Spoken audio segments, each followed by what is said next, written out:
Assalamualaikum warahmatullahi wabarakatuh. Halo semuanya. Sebelumnya perkenalkan, nama saya Fatma Alfani. Saya adalah praktikan gizi di RSJD Dr. Raden Mas Sujarwadi Klaten. Di sini saya akan sedikit memaparkan kepada teman-teman. Kita akan membicarakan mengenai salah satu masalah gizi yang sering dialami oleh wanita hamil atau ibu hamil, yakni KEK atau kekurangan energi kronik. Tapi sebelum kita membicarakan mengenai apa itu KEK, terlebih dahulu kita akan membicarakan mengenai apa itu kehamilan, apa itu ibu hamil, serta bagaimana kita menentukan status gizi dari ibu hamil. Yang akan kita bicarakan pertama sebelum kita membahas mengenai KEK adalah kehamilan. Apa itu kehamilan? Menurut WHO atau Organisasi Kesehatan Dunia, kehamilan merupakan sebuah proses yang berlangsung selama 9 bulan ataupun lebih, di mana seorang wanita akan membawa embrio serta janin yang sedang berkembang di dalam rahimnya. Karena kehamilan merupakan proses di mana seorang wanita itu membawa janin yang ada di dalam kandungannya, dan janin itu berkembang di dalamnya serta terikat dengan sang ibu, maka kesehatan sang ibu sangat berpengaruh terhadap janin yang dikandungnya. Dengan kata lain, bahwa status gizi sang ibu itu akan mempengaruhi perkembangan sang janin. Lalu bagaimana seharusnya kesehatan atau kondisi ibu selama masa kehamilan? Nah, selama masa kehamilan, gizi seorang wanita hamil itu haruslah pada status gizi normal. Mengapa demikian? Karena status gizi atau kecukupan gizi ibu hamil akan berpengaruh terhadap pertumbuhan serta perkembangan sang anak. Bagaimana jika kecukupannya lebih ataupun kurang? Nah, jika kecukupan zat gizi sang ibu selama masa kehamilan itu kurang ataupun lebih, maka akan dapat menimbulkan banyak masalah selama kehamilan yang nantinya berdampak pada kesehatan janin yang sedang ada dalam kandungan, bahkan bisa sampai janin itu lahir. Sebagai contoh adalah jika selama kehamilan sang ibu itu mengalami kekurangan gizi, maka akan dapat mengakibatkan gangguan perkembangan otak, kecerdasan, kemampuan sekolah, serta daya produksi yang bersifat menetap pada sang anak. Lalu bagaimana kita menentukan status gizi ibu hamil? Menurut Kristiana Sari tahun 2010 ada 3 cara untuk menentukan status gizi ibu hamil. Yang pertama adalah dengan memantau perkembangan berat badan selama kehamilan. Rata-rata kenaikan berat badan ibu hamil selama masa kehamilan adalah 10 hingga 12 kg. Di mana pada trimester pertama peningkatan atau penambahan berat badan ini akan mencapai 1 hingga 2 kg. Kemudian pada trimester kedua, berat badan sang ibu akan meningkat mencapai 3 kg. Dan pada trimester ketiga, penambahan berat badan ibu akan mencapai sekitar 6 kg. Tetapi jika kondisi badan ibu sebelum kehamilan memang sudah gemuk, maka kenaikan berat badan yang ideal adalah sebanyak 7 kg. Dan jika berat badan ibu ini tidak gemuk sebelum masa kehamilan, maka kenaikan berat badan yang ideal adalah sebanyak 12,5 kg. Kemudian, cara yang kedua adalah dengan mengukur lila untuk mengetahui apakah seseorang mengalami atau menderita KEK. Nah, pengukuran KEK ini dilakukan untuk mengetahui banyaknya prevalensi wanita usia subur atau yang berusia 15 hingga 45 tahun serta ibu hamil yang menderita kurang energi kronis atau KEK. Di Indonesia sendiri ambang batas lingkar lengan atas ini adalah 23,5 cm, di mana jika lingkar lengan atas seseorang kurang dari 23,5 cm, maka ia dikategorikan sebagai kurang energi kronis. Selanjutnya, menurut WHO Collaborative Study menunjukkan bahwa nilai ambang lila itu jika kurang dari 21 cm hingga kurang dari 23 cm memiliki risiko yang signifikan untuk bayi dengan berat badan lahir rendah sebesar 95%. Jadi jika seorang ibu hamil memiliki nilai lila yang kurang dari 20 cm, maka ia berisiko 95% untuk melahirkan bayi dengan BBLR atau berat badan bayi lahir rendah. Kemudian cara yang ketiga adalah dengan mengukur kadar hemoglobin, di mana kadar hemoglobin ini berfungsi untuk mengetahui kondisi ibu, apakah sang ibu menderita anemia atau tidak. Pada umumnya, ibu hamil itu akan mengalami defisiensi zat besi. Selanjutnya, dari ketiga cara penentuan status gizi tersebut, salah satunya adalah lila, di mana fungsinya adalah untuk mengetahui apakah seorang ibu hamil mengalami KEK atau tidak. Nah, apa sih KEK itu? KEK atau kurang energi kronik merupakan suatu keadaan di mana ibu mengalami malnutrisi karena kekurangan satu ataupun lebih dari zat gizi makanan yang berlangsung menahun dan mengakibatkan timbulnya gangguan kesehatan pada ibu.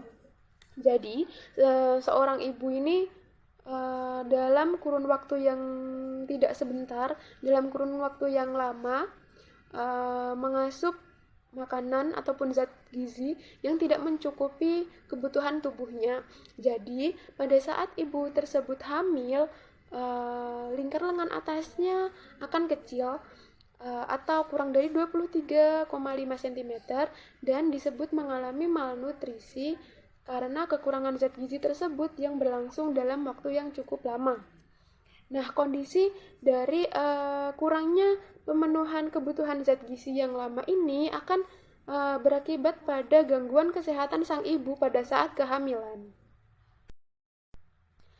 Tadi kita sudah membicarakan satu cara untuk mengetahui prevalensi KEK melalui lingkar lengan atas. Nah, ada cara lain atau indikator lain untuk mengetahui apakah seorang ibu hamil mengalami KEK atau tidak. Menurut Departemen Kesehatan, indikator KEK itu ada dua. Yang pertama adalah lila atau lingkar lengan atas dan yang kedua adalah indeks massa tubuh. Yang pertama adalah lingkar lengan atas. Ambang batas dari lila untuk wanita usia subur dan ibu hamil dengan resiko KEK adalah 23,5 cm. Jadi jika lila seorang wanita usia subur atau ibu hamil kurang dari 23,5 cm, maka ia dapat dikatakan mengalami KEK. Kemudian indikator yang kedua adalah indeks massa tubuh. Indeks massa tubuh ini dihitung dengan menggunakan berat badan dalam satuan kilogram dibagi dengan tinggi badan dalam satuan meter dikali tinggi badan dalam satuan meter. Jadi berat badan dibagi dengan tinggi badan kuadrat. Nah, seorang ibu hamil, seorang ibu atau wanita usia subur dikatakan mengalami KEK jika IMT-nya kurang dari 18,5 kg per meter kuadrat.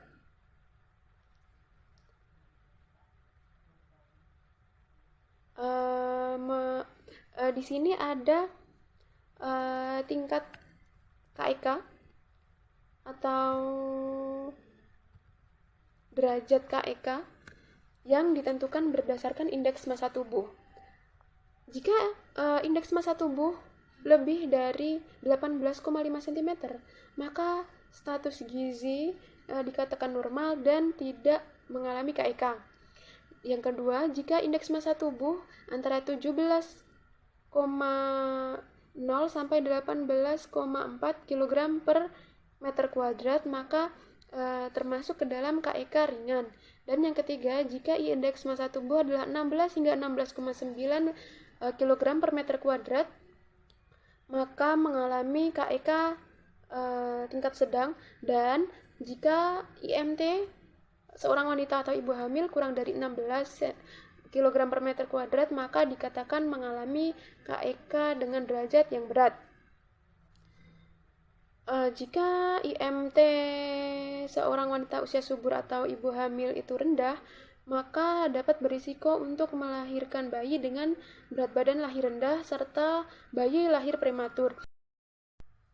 Berdasarkan Riskesdas atau Riset Kesehatan Dasar tahun 2018, prevalensi KIK serta rata-rata lila pada wanita usia subur dan ibu hamil ditemukan bahwa rata-rata lila wanita usia subur adalah 27,5 cm, sedangkan rata-rata lila ibu hamil adalah 26,8 cm. Sedangkan untuk prevalensi yang mengalami KIK, ada 14,5% wanita usia subur yang mengalami KIK dan 17,3% ibu hamil yang mengalami KIK secara nasional. Setelah kita membicarakan mengenai pengertian dari KIK serta bagaimana cara kita mengetahui apakah seseorang mengalami KIK atau tidak, selanjutnya kita akan membahas mengenai penyebab atau faktor apa saja yang dapat mempengaruhi kejadian KIK pada ibu hamil. Faktor yang pertama adalah karena jumlah zat gizi yang dikonsumsi itu kurang. Jadi, karena KIK ini disebabkan karena tidak tercukupnya kebutuhan zat gizi yang berlangsung dalam waktu yang lama, maka itu menjadi faktor utama yang menyebabkan seorang ibu hamil ini mengalami KIK selama masa kehamilannya. Faktor yang kedua adalah mutu zat yang dikonsumsi rendah.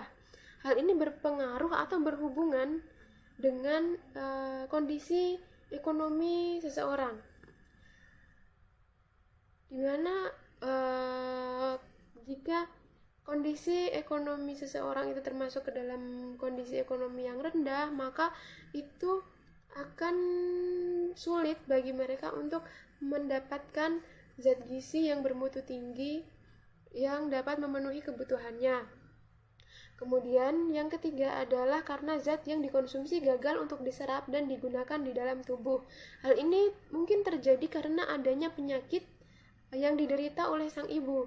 Jadi, jika ibu itu mengalami suatu penyakit atau menderita suatu penyakit, tetapi dia tetap makan atau mengkonsumsi zat gizi sesuai dengan kebutuhannya. Nah, karena sang ibu ini sakit, maka akan dapat menyebabkan zat gizi yang ia konsumsi itu sulit untuk terserap dan digunakan oleh tubuh, sehingga ia tetap mengalami KIK.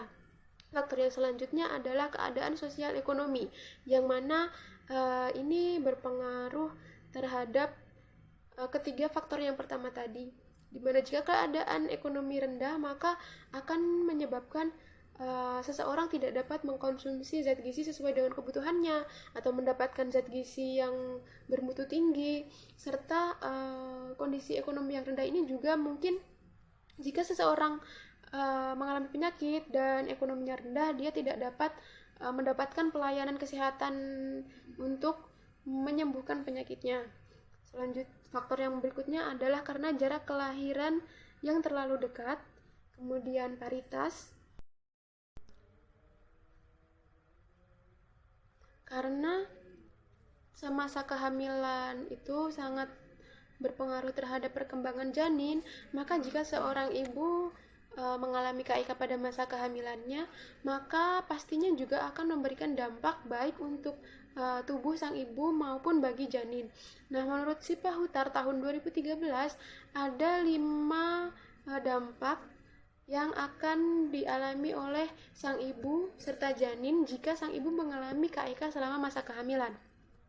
Dampak bagi ibu yang pertama adalah ibu akan terus-menerus merasa letih karena zat gizi yang dibutuhkan oleh tubuh ini tidak tercukupi.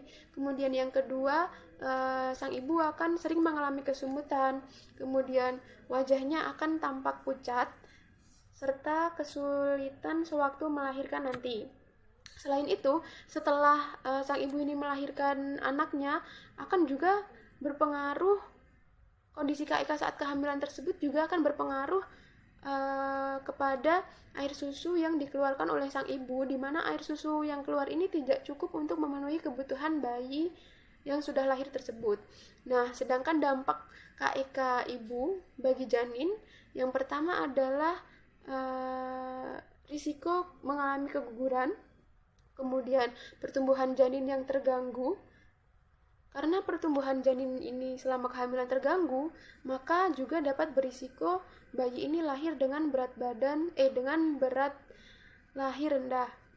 Kemudian yang ketiga adalah terganggunya perkembangan otak serta bayi akan lahir dalam keadaan prematur atau bahkan kondisi KIK pada ibu hamil ini akan menyebabkan kematian bayi. Karena tadi sudah dijelaskan mengenai faktor yang menyebabkan KIK serta dampak terjadinya KIK terhadap ibu maupun bayi, maka kita juga harus mengetahui atau membahas mengenai pencegahan agar saat ibu ini hamil, ia tidak mengalami KIK. Ada 5 cara yang dapat kita lakukan untuk mencegah KIK pada masa kehamilan. Yang pertama adalah dengan konsumsi makanan yang cukup serta mengkonsumsi suplemen zat gizi untuk ibu hamil. Kecukupan dalam konsumsi makanan ini harus secara kuantitas dan juga kualitasnya. Jadi makanan atau zat gizi yang kita konsumsi ini harus memenuhi kebutuhan tubuh kita, baik secara jumlah maupun mutunya. Kemudian yang kedua adalah dengan mengatur jarak kelahiran serta melakukan pengobatan penyakit penyerta. Jadi kita harus mengatur jarak kelahiran antara anak yang pertama dengan anak yang kedua dan anak yang selanjutnya. Serta kita juga harus melakukan suatu tindakan pengobatan terhadap penyakit yang kita derita sebelum masa kehamilan, seperti penyakit kecacingan, malaria, HIV, serta TBC itu harus diobati terlebih dahulu sebagai langkah pencegahan terjadinya KIK pada saat kehamilan. Langkah pencegahan KIK yang ketiga adalah dengan menerapkan perilaku hidup bersih dan sehat. Hal ini dilakukan untuk mencegah ibu hamil ini menderita suatu penyakit pada masa kehamilan, serta agar zat gizi yang kita konsumsi itu dapat terserap dengan baik. Kemudian yang keempat adalah dengan segera mengatasi masalah kesehatan yang timbul pada wanita usia subur, calon pengantin, dan ibu hamil. Jika wanita usia subur sebelum ia menikah atau sebelum ia mengalami kehamilan sudah memiliki masalah kesehatan, maka harus dengan segera masalah tersebut ditangani agar nantinya tidak menyebabkan KIK pada masa kehamilan. Dan yang terakhir adalah dengan mendapatkan pemeriksaan kehamilan terpadu di pelayanan kesehatan primer, yaitu puskesmas. Selanjutnya, bagaimana kebutuhan zat gizi ibu hamil selama masa kehamilannya. Nah, karena pada masa kehamilan ini sang ibu tidak hanya mengkonsumsi makanan untuk memenuhi kebutuhannya, tetapi juga harus memenuhi kebutuhan bayi atau janin yang dikandungnya. Maka ibu hamil ini membutuhkan zat gizi seimbang yang lebih banyak dibandingkan dengan kondisi sebelum kehamilan. Nah, di sini sudah ada tabel mengenai perbandingan kebutuhan zat gizi pada saat ibu hamil, ibu tidak hamil, dan ibu menyusui. Mulai dari kebutuhan energi, protein, kalsium, zat besi, vitamin, dan yang lainnya. Lalu bagaimana jika seorang ibu yang sedang mengalami kehamilan ini ternyata mengalami KEK atau kurang energi kronik? Jadi ada tata laksana untuk ibu hamil yang mengalami KIK atau kurang energi kronik. Yang pertama, kita melakukan pengkajian gizi. Pengkajian gizi ini dilakukan dengan interpretasi data antropometri meliputi lingkar lengan atas serta indeks massa tubuh. Kemudian yang kedua dengan interpretasi data biokimia, yakni hemoglobin untuk mengetahui apakah sang ibu itu juga mengalami anemia atau tidak. Kemudian yang ketiga adalah interpretasi data klinis, meliputi penampilan dari sang ibu tersebut, apakah ia kurus ataupun pucat. Yang keempat adalah interpretasi data asupan makan atau riwayat gizi. Ini dilakukan ini tuh berkaitan dengan status gizi serta status sosial ekonomi dan budaya dari sang ibu. Kemudian yang kelima adalah membandingkan dengan standar yang ada. Dari data-data yang telah dikaji tersebut dibandingkan dengan standar yang ada, apakah sang ibu tersebut benar mengalami KEK atau tidak. Kemudian selanjutnya, jika sang ibu sudah mengalami KEK, maka harus dilakukan edukasi pola makan, yakni edukasi mengenai bagaimana pola makan yang baik dan benar untuk ibu hamil, serta kecukupan kebutuhan zat gizinya. Kemudian yang kedua adalah kita bisa memberikan makanan tambahan kurang lebih 500 kilokalori energi dan 15 gram protein per hari, serta melakukan pemantauan perkembangan janin oleh bidan. Dan jika hal itu sudah dilakukan tetapi tidak terjadi kenaikan berat badan 1 kg per bulan selama trimester 1 dan 2 kg per bulan selama trimester kedua dan ketiga, maka sebaiknya sang ibu dirujuk ke dokter serta tenaga gizi. Selanjutnya, berikut ini merupakan referensi yang saya ambil tentang materi yang sudah saya jelaskan tadi. Sekian yang dapat saya sampaikan, kurang lebihnya mohon maaf. Mari kita wujudkan ibu sehat, bayi sehat, dan masa depan ceria dengan pencegahan dan penanggulangan KEK pada ibu hamil. Terima kasih. Wassalamualaikum warahmatullahi wabarakatuh.